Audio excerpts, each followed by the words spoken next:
This story is titled, My Now Ex-Wife's Friend Blackmailed Me saying she would find a richer man and we'd have to break up.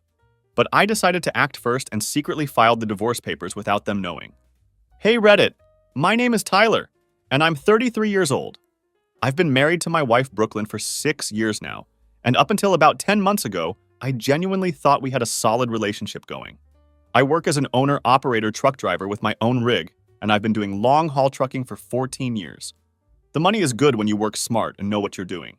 I make decent cash annually, and we own our house outright. I bought it with cash after a few particularly excellent years on the road. My setup isn't bad either.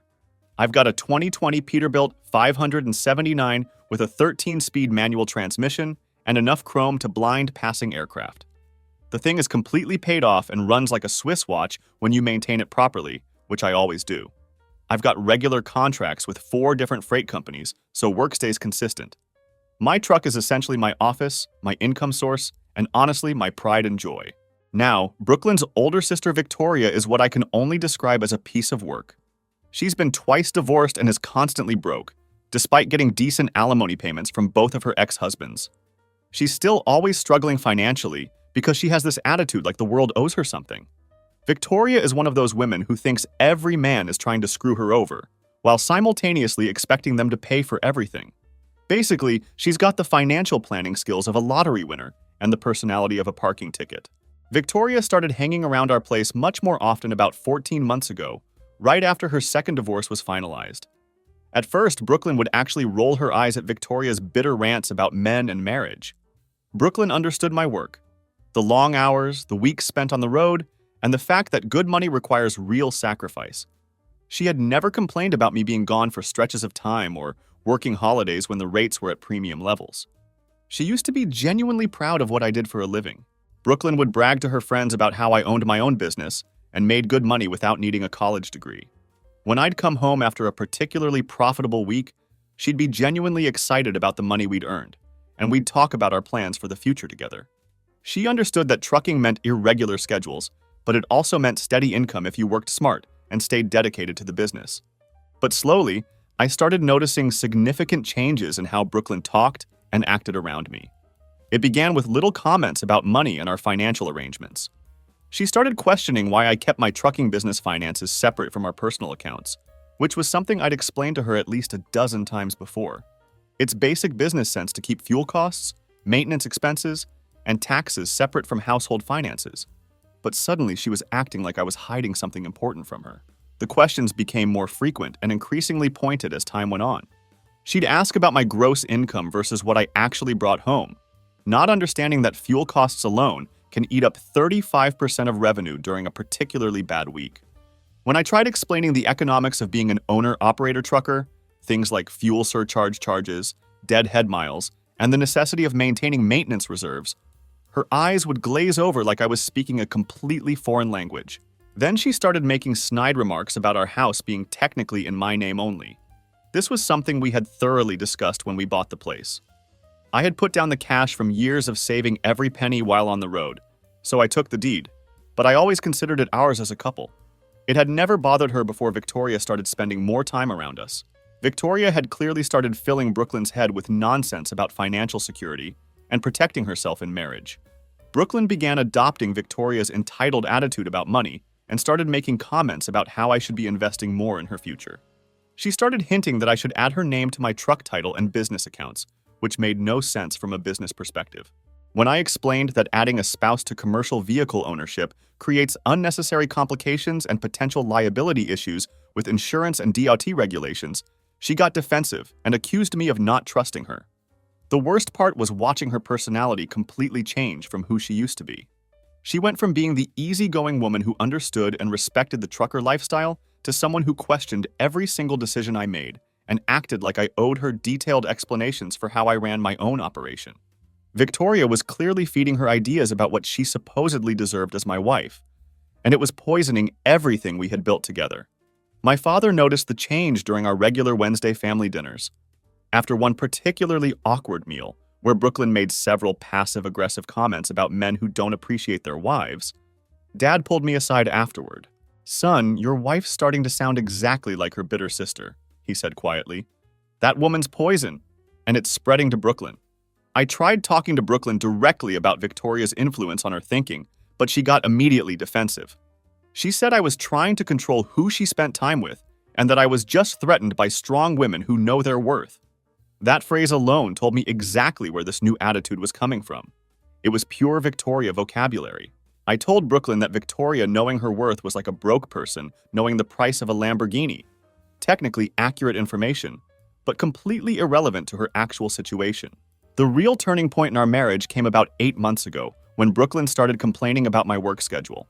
This was completely new territory for us, and it caught me completely off guard. For 5.5 years of marriage, she had understood that trucking meant long hours and extended time away from home. She knew I worked hard to maintain our comfortable lifestyle and had always been supportive of the sacrifices that this career required. She used to understand that the best-paying loads often meant being away from home for extended periods.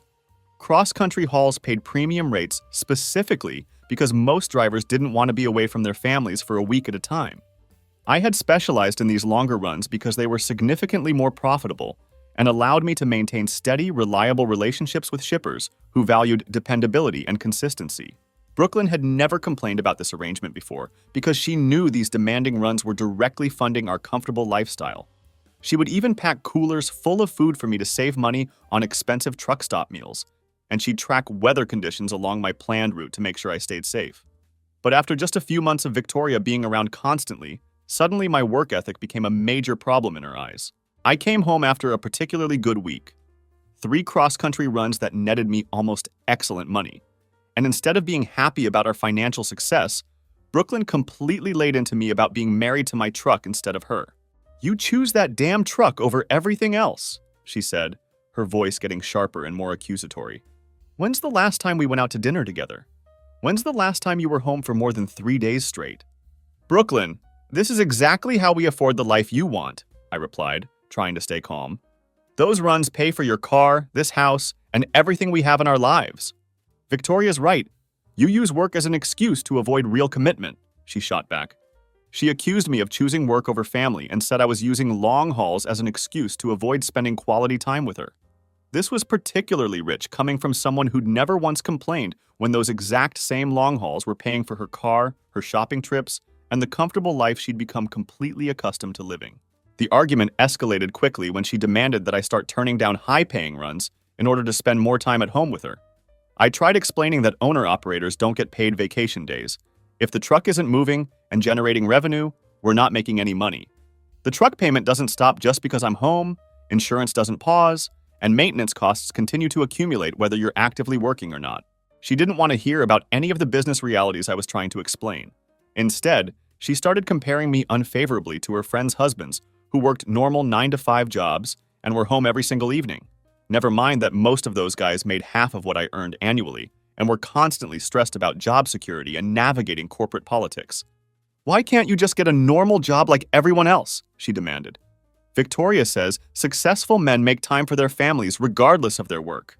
"Because normal jobs don't pay for the lifestyle you've gotten used to living," I shot back, my patience finally wearing thin. But Brooklyn, clearly parroting coaching she'd received from Victoria, said I was prioritizing money over our relationship and that my priorities were completely wrong. She even started keeping track of how many days I was gone per month, like she was building evidence for some kind of case against me. Around this same time period, I started noticing that Brooklyn was changing her appearance dramatically as well. She had always been a jeans and t-shirt kind of woman, comfortable, practical, and unpretentious. But suddenly, she started dressing much more like Victoria, wearing tight skirts, low-cut tops, and expensive jewelry that I didn't remember buying for her. Her hair went from her natural brown color to blonde highlights, and she started wearing heavy makeup even when she was just hanging around the house doing nothing special. The transformation was weird and genuinely unsettling to witness. It was like watching my wife slowly turn into Victoria's clone, adopting not just her attitudes but her entire appearance and style. She would spend hours getting ready to go absolutely nowhere, then complain that I didn't notice or properly appreciate her efforts. When I pointed out that she looked different from how she used to, she got immediately defensive about it. "Victoria helped me realize I was letting myself go," she said. "She showed me that I needed to put more effort into my appearance." The irony was that I had always genuinely liked how she looked before this transformation. Her natural, unpretentious style had suited her personality perfectly, or at least what her personality used to be before Victoria's influence. Now she looked like she was trying way too hard to be someone else entirely. The situation got even worse when Victoria started making herself completely comfortable in our house like she owned the place. One Tuesday, I came home from a 4-day run to find Victoria sprawled across my recliner with her feet up on my coffee table, ordering Brooklyn around like she was hired help. "Brooklyn, get me another coffee and turn up the heat," Victoria commanded. "It's freezing in here." When I walked into my own living room, Victoria didn't even acknowledge my presence. She just kept barking orders at my wife in my own house like I wasn't even there. I asked Brooklyn if she could talk to Victoria about showing some basic respect and courtesy when she was in our home. Victoria overheard this conversation and immediately got defensive and confrontational. "Excuse me? This is my sister's house too," she said with attitude. "And I'll relax however I want. Maybe if you were home more often instead of playing with your truck, you'd understand how family actually works." The audacity was absolutely staggering. I told Victoria that regardless of how often I was home working to pay for everything, she was a guest in my house and needed to show some basic respect for that fact. That's when she really let loose with her true feelings. "Don't you dare tell me how to act!" she screamed. "Brooklyn deserves better than being married to some control freak who's never around when she needs him." After Victoria finally left that evening, Brooklyn completely turned on me and started lecturing me about how I'd embarrassed her sister and made Victoria feel unwelcome in our home. When I pointed out that Victoria had been incredibly rude and disrespectful to both of us, Brooklyn acted like I was making the whole thing up or exaggerating what had happened. "She wasn't being rude. She was just comfortable," Brooklyn said. "You're being overly sensitive because you can't handle a woman who speaks her mind freely." I reminded her that regardless of Victoria's personality, it wasn't Victoria's house. It was mine, and I had bought it with my own money before we were even married. Brooklyn's response was pure gaslighting. "So now you're pulling the 'my house' card?" she said accusingly. "That's exactly what Victoria said you'd do when you felt threatened by strong women." The fact that she was literally quoting Victoria's predictions about my behavior showed me how completely her sister had gotten into her head and was controlling her thoughts. Brooklyn defended every single bit of Victoria's entitled behavior and made me feel like I was crazy for expecting basic respect in my own home. My father's comments during this period were absolutely golden and helped me maintain some perspective on what was happening. After Brooklyn snapped at me for taking a particularly lucrative Boston to Orlando run that would keep me away for a week, my dad quietly said, "Boy, your wife's complaining about the golden goose working too hard. Pretty soon she'll want you to clip its wings and then wonder why there's no more eggs coming." About 6 months ago, things reached what I can only describe as a breaking point in our marriage. Brooklyn came home from one of her regular strategy sessions with Victoria and announced that she deserved access to all of my trucking accounts and business records because that's what real partnerships look like in modern marriages. The demand came completely out of nowhere during what I thought was going to be a normal dinner conversation.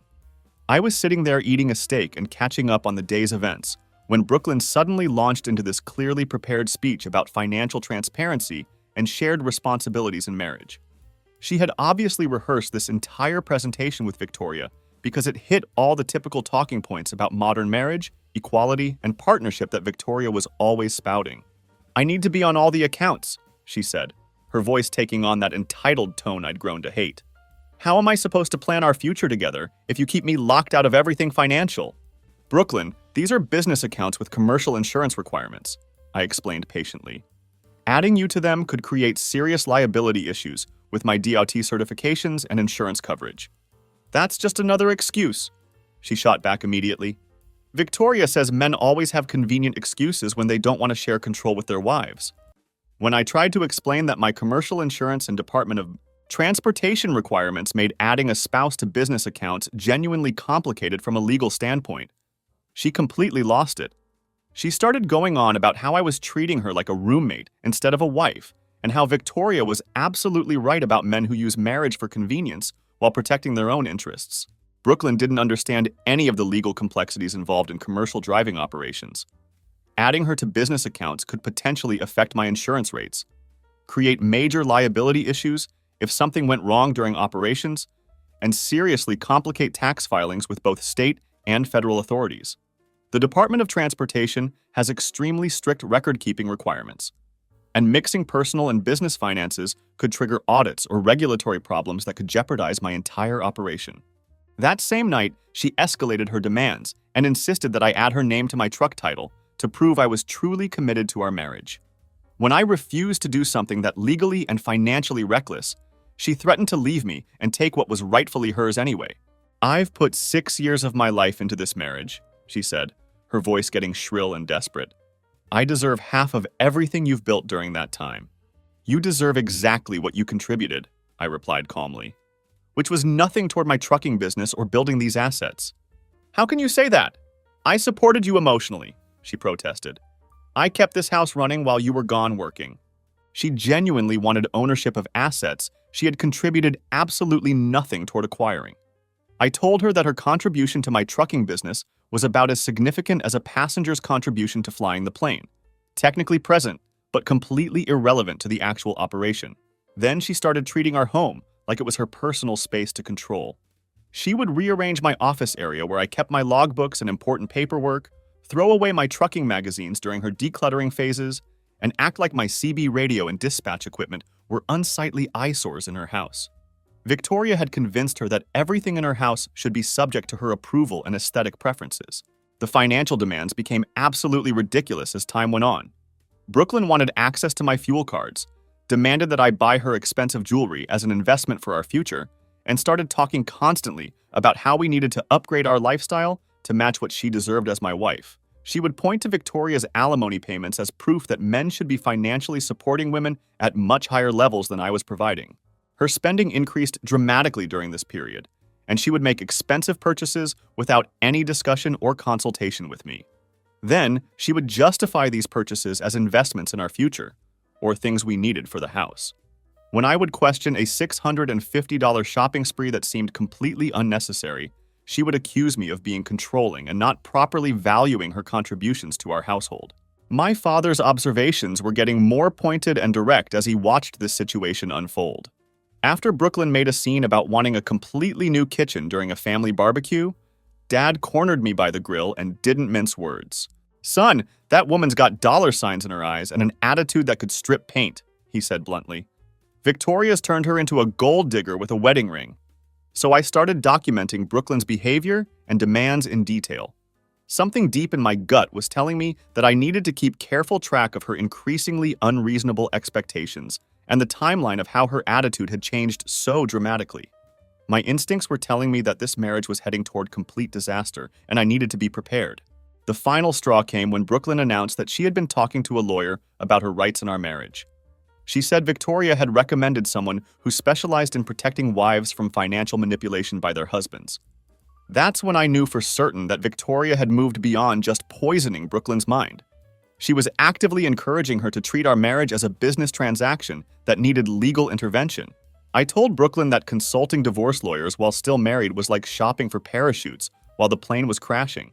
Probably a bad sign about how the flight was going to end. 4 weeks before I ultimately filed for divorce, I overheard a conversation that changed everything and revealed the true extent of their planning. Brooklyn and Victoria were in our living room, having what I thought was just another one of their typical complaining sessions, while I was out in the garage working on routine maintenance on my truck. I had been replacing brake pads on my truck, which is routine maintenance that saves money and keeps me familiar with my equipment.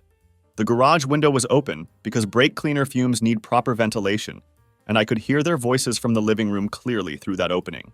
At first, I thought they were just having another one of their typical sessions, where Victoria coached Brooklyn on how to manipulate me into giving her access to the trucking business accounts.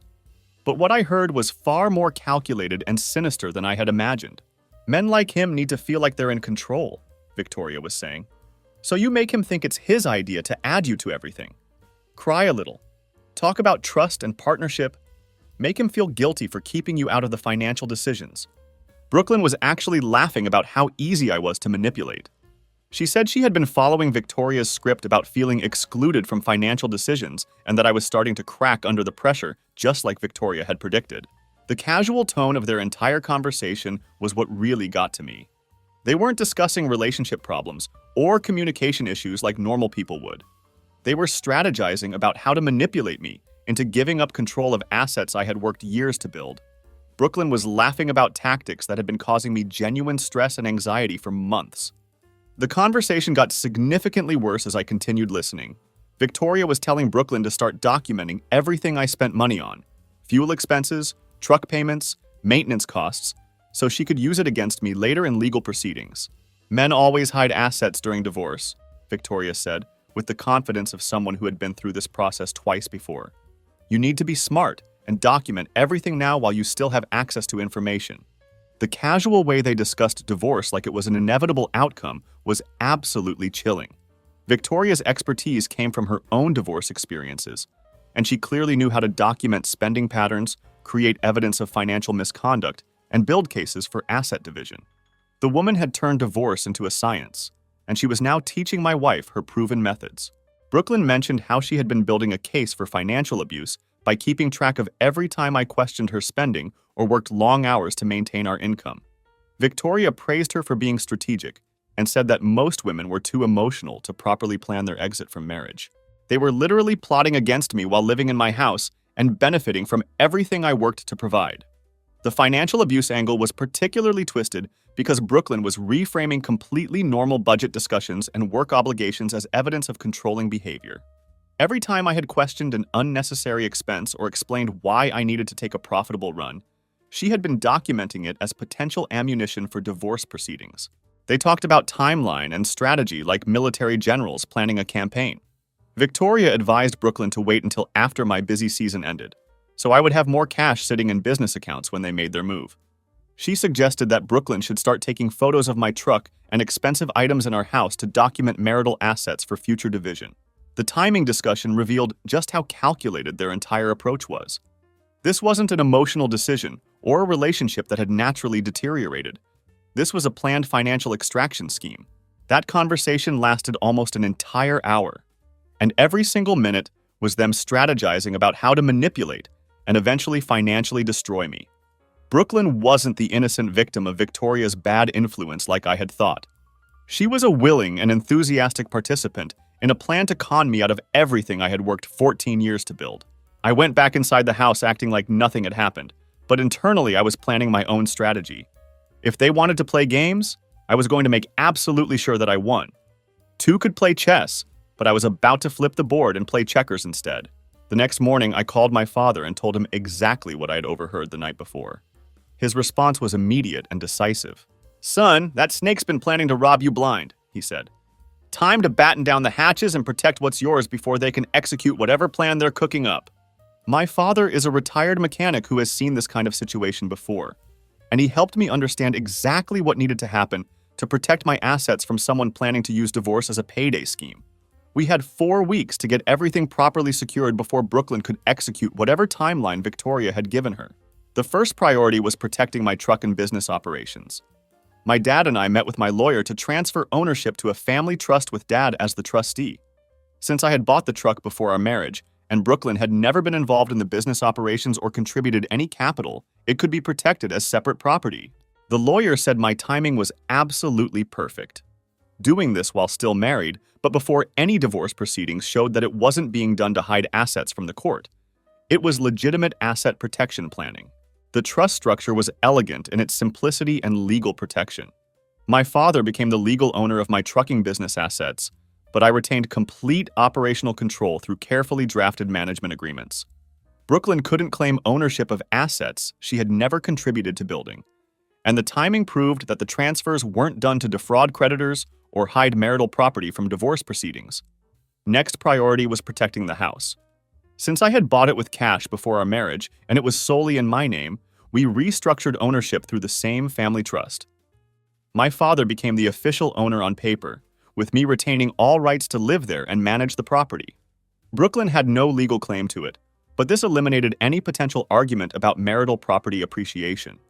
The house transfer was particularly satisfying because it solved Brooklyn's biggest misconception about ownership. She had been acting like joint tenancy was automatic in marriage, but since I had purchased it with premarital assets and had never added her name to anything, she had zero legal standing. The trust just made that reality completely bulletproof. I slowly moved money from our joint accounts into business accounts, then into the family trust structure. Since Brooklyn had been planning to document my spending anyway, I made sure every transfer was legally justified and properly documented. My father joked, "If she wants to play accountant, let's give her some real numbers to crunch. The money transfers required extremely careful documentation to avoid any accusations of asset hiding.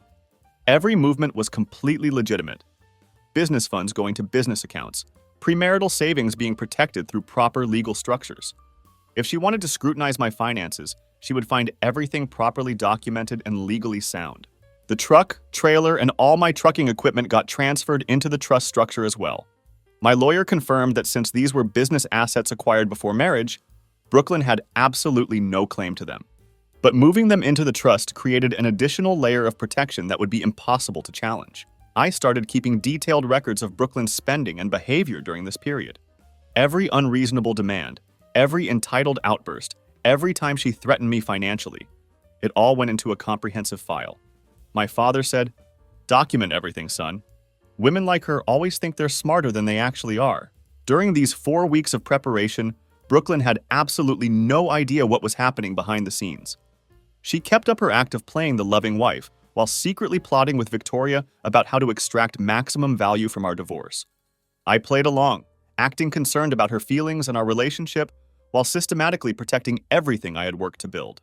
It was like watching someone plan an elaborate bank heist while I was busy moving all the money to a different vault entirely. She would make subtle comments about our assets and shared financial futures, while I was systematically ensuring she would have no legal claim to anything of value. Her confidence in Victoria's strategy made her careless about operational security. She assumed I was completely oblivious to their planning and would be caught completely off guard when they made their move. My father was brutally honest about the situation as we worked together. "Your wife's turned into a parasite, and her sister's the infection," he said. "Time to cut out the disease before it kills the host." His military background made him see this situation exactly for what it was: a hostile takeover attempt by people who had contributed nothing but expected to walk away with everything. By the end of those 4 weeks, everything valuable was protected through legal structures that Brooklyn couldn't touch. My truck, house, equipment, savings, all of it was completely secure from her planned cash grab scheme. On a Wednesday morning, I had divorce papers served to Brooklyn at her workplace. The timing was absolutely crucial because Brooklyn would have several hours to absorb the reality of the situation before Victoria could swoop in with damage control and strategic advice. Brooklyn came home that evening in a state I had never seen before in our entire relationship.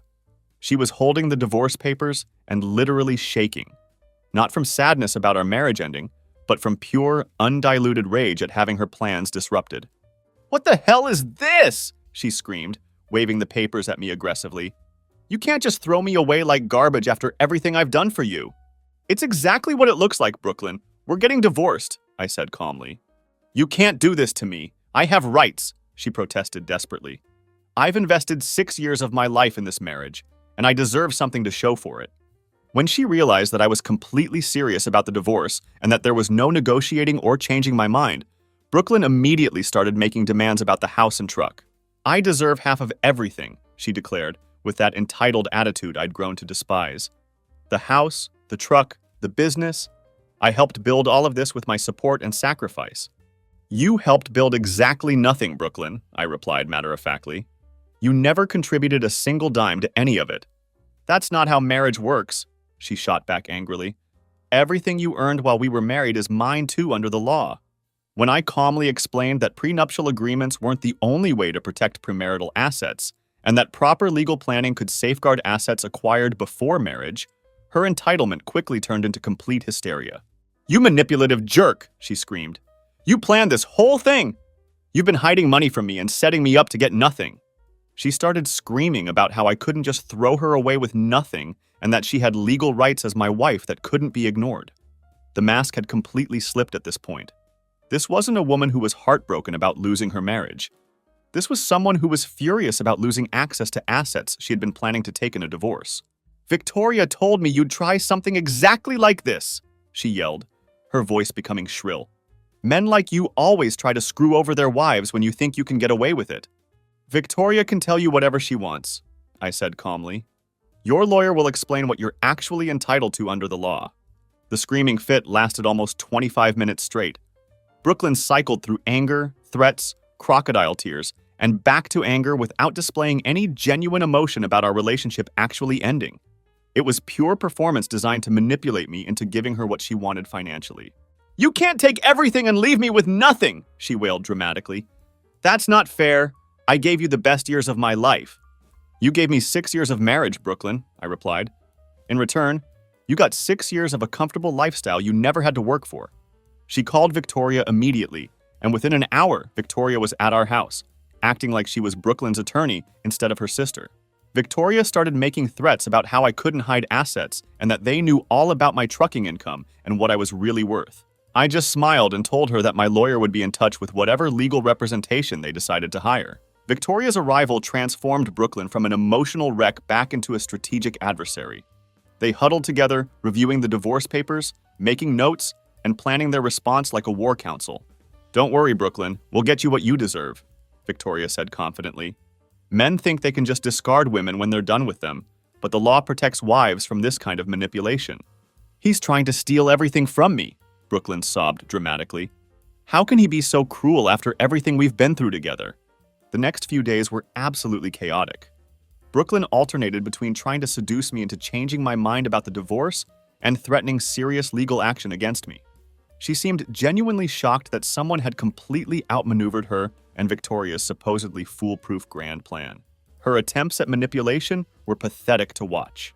She would suddenly become the loving wife again, cooking my favorite meals and acting affectionately toward me, all while making subtle comments about how we could work things out if I was just reasonable about the financial arrangements. The manipulation was so obvious it was almost insulting to my intelligence. Victoria showed up with a lawyer she had consulted, thinking they could intimidate me into a settlement. When they realized that the house and truck were protected in a family trust, Victoria started screaming about fraud and hidden assets. You can't do this, Victoria shrieked. You can't just hide everything in a trust to screw over your wife. Good luck proving fraud on assets that were never marital property to begin with, I replied calmly. The lawyer consultation revealed just how unprepared they were for my counter-strategy. Victoria had assumed I would be reactive and emotional, making desperate moves to hide assets after being served with divorce papers. Instead, they discovered that everything had been legally protected weeks before any divorce proceedings even began. Brooklyn tried every single manipulation tactic that Victoria had taught her during their coaching sessions. She cried about how I was abandoning her, threatened to destroy my reputation with other truckers in the area, and even tried to claim that she had contributed to building the business by supporting me emotionally through the difficult early years. When nothing worked, she resorted to demanding spousal support for life, because she had supposedly sacrificed her career for our marriage. The emotional support argument was absolutely ridiculous. Brooklyn had worked part-time by her own choice and had never shown any interest in advancing her career or building her own financial independence. She had actively discouraged me from working longer hours that would have increased our income because it meant more time away from home. Now, she was claiming sacrifice for decisions that had primarily benefited her lifestyle preferences rather than our joint financial future. The lawyer that Victoria brought took one look at the asset protection structure and told them they had no case. Everything had been done legally with proper documentation, and before any divorce proceedings had even been filed. Brooklyn's face when her own lawyer told her she wasn't entitled to anything was absolutely priceless. She looked like someone who had just discovered their lottery ticket was fake. Victoria's final threat was calling my family to expose what kind of man I really was and how I was treating my wife. My father answered the phone and listened to her rant for about 45 seconds before saying, "Lady, you picked the wrong target. Don't call here again." Then he hung up on her without another word. It's been 20 months since the divorce was finalized, and the contrast between my life and Brooklyn's couldn't be more dramatic. I kept the house, the truck, and most importantly, my peace of mind. Brooklyn got exactly what she had contributed to our marriage, her own personal savings account. The divorce proceedings lasted only 5 months because Brooklyn had absolutely no legal standing to claim anything significant. Her lawyer advised her to accept the settlement offer rather than waste money fighting a losing battle in court. Victoria's grand strategy had backfired spectacularly, leaving Brooklyn significantly worse off than when she had started this whole scheme. I'm dating Natasha now, a woman who runs her own small logistics company and actually understands what it means to work in the transportation industry. When I told her about Brooklyn and Victoria's scheme, her response was perfect. Sounds like you dodged a missile, not just a bullet. Natasha has her own assets and success, so she's with me because she wants to be, not because she needs a meal ticket or someone to fund her lifestyle. Meanwhile, Brooklyn's life completely imploded after our divorce was finalized. Without access to my income, she couldn't maintain the lifestyle that Victoria had convinced her she deserved as a basic right. She moved in with Victoria initially, but that living arrangement lasted only 4 months before they had a massive falling out that destroyed their relationship. Brooklyn discovered that Victoria had been using her just as much as she had been using me during our marriage. Living together revealed Victoria's true character: demanding, entitled, and completely financially irresponsible in every aspect of her life. When Brooklyn couldn't contribute enough money to maintain Victoria's preferred lifestyle, their sisterly bond deteriorated rapidly and dramatically. It turns out that Victoria had been borrowing money from Brooklyn during our marriage, promising to pay it back when Brooklyn got her anticipated settlement from our divorce. When the settlement never materialized because of my asset protection planning, Victoria suddenly couldn't repay what she owed. The money Victoria had borrowed wasn't small amounts either. She had been extracting cash from Brooklyn for months, using sob stories about temporary financial difficulties and promising repayment from her anticipated alimony increases. When Brooklyn desperately needed that money back to establish independent living after our divorce, Victoria suddenly couldn't remember the loans or claimed they were gifts between sisters. Brooklyn has had to move back in with her parents and take a full-time job for the first time in years. The adjustment has been absolutely brutal for someone who had gotten completely used to a comfortable lifestyle funded by someone else's work. She's working retail at a department store, dealing with difficult customers and earning a fraction of what she was used to having available for spending. Meanwhile, Victoria's situation deteriorated even faster than Brooklyn's. Her alimony payments from her second divorce ended last year, and she's been scrambling desperately to find someone new to support her lifestyle. She tried going after a few divorced men in town, but her reputation preceded her wherever she went. My father's take on Victoria's dating prospects was brutal, but accurate. That woman's got about as much chance of finding a husband as a fox has of getting invited to guard the hen house. But the real plot twist came about 8 months ago when my mutual friend Stephanie reached out with some absolutely fascinating information about Victoria that completely changed how I viewed the entire situation. Stephanie works at the same company where Victoria had briefly tried to get a job, and she had been hearing stories through the local gossip network.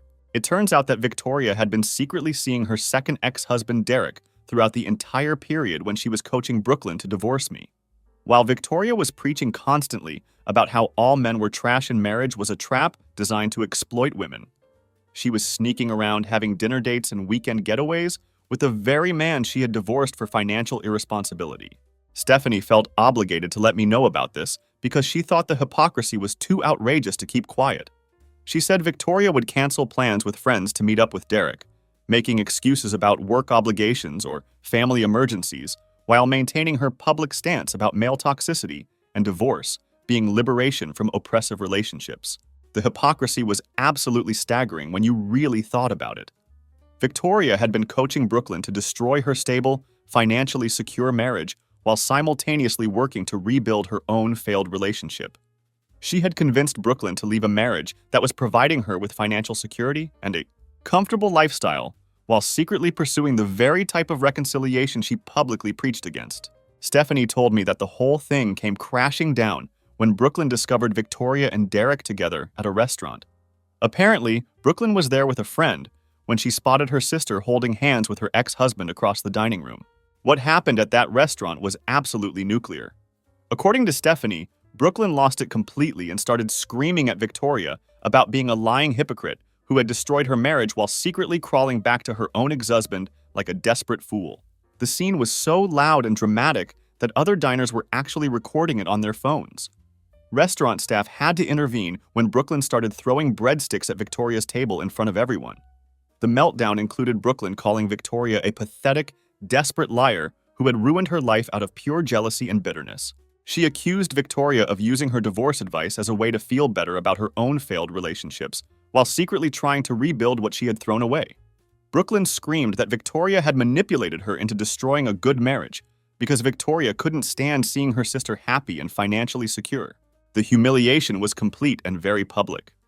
Everyone in that restaurant got to witness the spectacular implosion of their sisterly relationship and the exposure of Victoria's massive hypocrisy. Brooklyn finally understood that she had been played by someone who didn't practice what she preached. Looking back on everything that happened, I can honestly say that overheating that conversation between Brooklyn and Victoria was the best thing that could have happened to me. It gave me the advance warning I needed to protect everything I had worked for, and it showed me exactly who I was really married to. Victoria's plan backfired so spectacularly because she underestimated my intelligence and my father's experience with manipulative people. She assumed I would be an easy target who could be emotionally manipulated into giving up assets I had earned through years of hard work. Instead, her coaching turned Brooklyn into someone I couldn't stand to be around, and her timeline gave me exactly the window I needed to protect myself legally.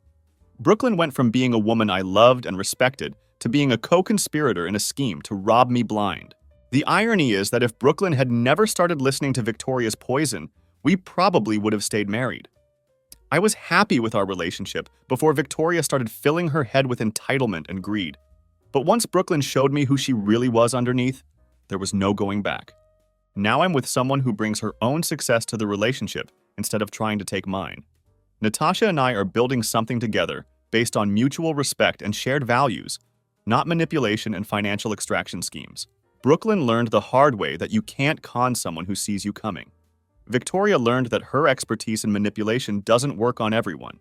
And I learned that sometimes the best thing that can happen to you is discovering someone's true character before it's too late to protect yourself. The moral of this story is simple. When someone shows you who they really are, believe them the first time. And when someone tries to play games with your livelihood, make sure you're better at the game than they are.